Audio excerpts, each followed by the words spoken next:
People, I'm back in the place with another video, and today I wanted to talk to you about a predicted starting 11 for Arsenal for next season. Before we get into that, I hope everybody's okay. Anyone who's watched any of my videos so far, thank you very much. If this is the first one you're watching, please by all means go back, have a look at the other few. Click like and subscribe. I don't want to be going on about that too much, but any support would be greatly appreciated. Now today, like I said, I want to talk to you about a predicted starting 11 for next season. For me and everybody else that's an Arsenal fan, we all know the issues are in defence, right? So there's some surgery that needs to be done there. However, I'm not ignorant to the fact that we need a full squad. At the moment, we do not have enough in terms of squad players. What that means is with injuries and all the rest of these things that can happen across the course of the season, we don't have backup plans. Look at the depth in the squad of somebody like Man City. Yes, I know they have a lot of money, they have a lot of investment, same with Liverpool, but the depth of their squad gets them out of trouble time and time again. That is something that Arsenal quite simply don't just have. So what I'm going to do is I'll run you through the formation and the starting 11 that I think is realistic and I'd quite like to see for next season.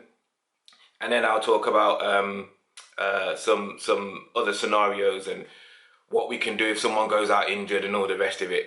So, starting from the back, obviously Big Leno in goal. Left back, I'd like to see Kieran Tierney signed, deal done, over the line, and that is our left back going forward. He gives us much more options than Kolasinac does. And to be clear, Kolasinac wasn't the worst going forward. On his day, he was great and he created loads. But when he has a bad day, he's probably one of the worst I've seen in that position for a long time. So I'd like to see Kieran Tierney come in and him start in that position. Providing he is back fit, for me, Rob Holding starts at centre-back. I believe that he's probably going to miss the start of the season. That is going to cause us an issue. But all fighting fit and he's ready to go. Rob Holding's in at centre-back. And then the second centre-back position is a bit of an issue. Obviously, Sokratis can be a solid defender. He can be. But also, he can just be one big mess. So, do we need another option? Yeah, of course we do. I would like to see us bring in either Umtiti from Barcelona or just a solid, no-nonsense defender like Lewis Dunk from Brighton. I think both of those are achievable targets. Dunk is probably more achievable. I think Umtiti's already come out and said he doesn't want to leave. He wants to stay. He wants to fight for his place. He's also a bit more injury prone, so that could cause us some issues. So yeah, I'd like to see one of those two come in and sit in the back. If we don't have them, and of course Sokratis, because we cannot be messing around with Mustafi. That's a no-starter. Right back, obviously a fully fit Bellerin. He's the man for the job. At the minute, we've obviously got an issue there. I would quite like us to go after Max Aarons from Norwich. Real baller, very young, loads of potential, but has also, done enough on his craft already to be a standout right back and an out-and-out right back who's going to give us much more options than someone like Maitland-Niles would give us at right back, who is, as we know, not a right back, so he shouldn't be playing there. But he's filled in and he's done a job, and for me, I'm grateful for that, because had he not have done it, I don't know who would have, and it might have been a worse scenario. So Max Aarons would be a great signing if Bellerin is out, but I think we should look at Max anyway. Like I say, we need some competition. The whole thing is about competition. So let's go after Max Aarons. That would be a good shout. Across the middle, I'd be playing a 3, and it'd be a flat 3. And the middle of that 3, I would have Torreira, of course. On his day, he can just sniff out danger. He's a great man for the job, can just sit in there. So Lucas Torreira stays in there. On the right of him, I'd play Ainsley Maitland-Niles. I'd much rather next season see him get a go in where I think he's best to perform. And for me, that's the middle of the park. So put Ainsley Maitland-Niles on the right of Torreira. And this is going to be a very unpopular opinion, but I can't see him leaving the club. So providing he's still here next season, in this formation, and we've got a bit more of a solid defence, then I don't have a problem with Xhaka still being in that middle on the left of Torreira. He's got an eye for a pass. He can do a job.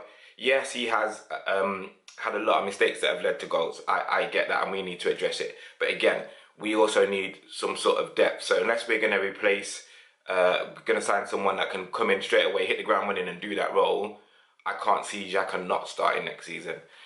And then it's a front three for me. So leading the charge at the centre of that, for me, would be Lacazette.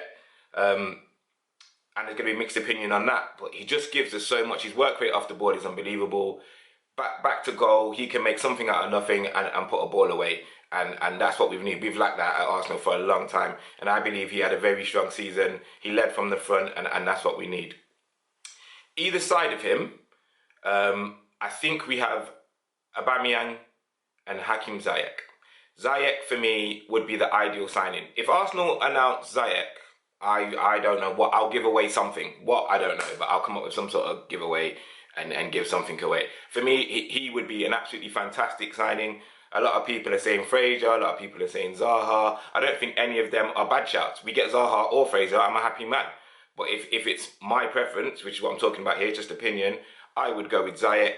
And I'd be looking for him and Aubameyang to just be switching sides constantly. Like you see, like Sterling and Mahrez might do, or Bernardo Silva, who's, you know, switching sides, giving defenders something different to think about, putting them fullbacks under pressure. Of course, supporting Lacazette and getting goals from those two wide positions. I think Arsenal need to be playing a 4-3-3. A 3 at the back or a 5 at the back or whatever. We just get found out way too quickly because there's way too many problems and it's just not something that we're prepared for. In terms of people that need to go out the door, we do have some obvious ones. So Monreal needs to be moved on now. Koscielny needs to be moved on. Mustafi needs to be moved on. Kolasinac I'm a bit torn with him. Like I said earlier, I'm not sure that we exit someone like him now because we need a squad. There needs to be a sensible squad. If we exit him, Monreal goes, we sign Tierney, Tierney gets injured, who goes in at left back? So we just need to be, I appreciate we need to get some people off the wage bill and financial fair play and all of these things. And where that is concerned, I'm not going to pretend to understand the detail. I understand the basics of it, all the little intricacies I don't, so I'm not going to try and comment on it, but I know that you need depth, so we can't get rid of absolutely everybody. And it's the same with the middle of the park. Like, is Xhaka an issue that needs to be addressed at some point? Yes, he absolutely needs a signing that's going to give him competition that will make him sort of think, I need to get my stuff together or I'm not going to be playing week in, week out. But do we move him on right now without loads of options? I don't know. Would I like to see the youth get some more opportunities? Yes. Smith Rowe, I think he's ready to have some run-outs. Reece Nelson, of course, who went out on loan and had a fairly decent spell in and out of the squad at Hoffenheim. Would I like him to get some time? Yes. Eddie Nketiah, absolutely.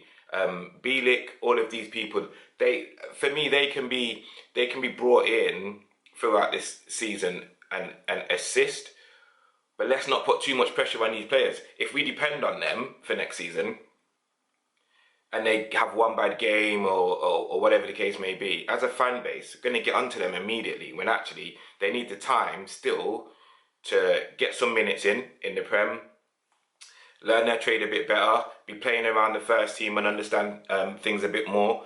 And then that might assist us for this time next season. But are they the answer for this season coming? Probably not. They just need to be getting minutes here and there.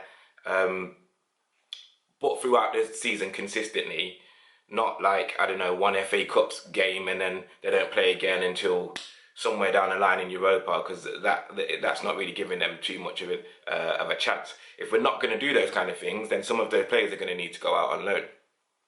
But yeah, guys, that's just my realistic starting 11. A lot of people will disagree, and I get that. Feel free to put it in the comments and see how you see it. You know, what do you think the formation should be? What do you think the starting 11 should be?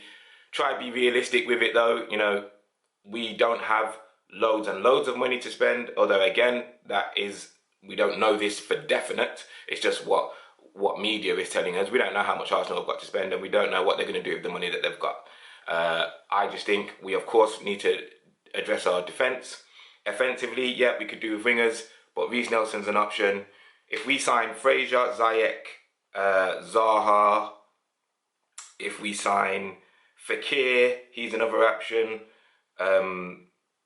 even Brahimi, I think that's gone cold now. But any one of those players gives us much more going forward.